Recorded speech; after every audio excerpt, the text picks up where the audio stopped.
அவள் அப்படி ஒன்றும் அழகில்லை, அவளுக்கு யாரும் இணையில்லை. அவள் அப்படி ஒன்றும் கலரில்லை, ஆனால் அது ஒரு குறையில்லை.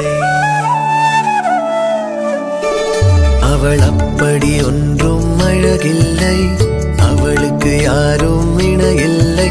அவள் அப்படி ஒன்றும் கலரில்லை, ஆனால் அது ஒரு குறையில்லை. அவள் பெரிதாய் ஒன்றும் படிக்கவில்லை, அவளை படித்தேன் முடிக்கவில்லை. அவள் உடுத்தும் உடைகள் பிடிக்கவில்லை, இருந்தும் கவனிக்க மறக்கவில்லை. அவள் அப்படி ஒன்றும் அழகில்லை, அவளுக்கு யாரும் இணையில்லை. அவள் அப்படி ஒன்றும் கலரில்லை, ஆனால் அது ஒரு குறையில்லை.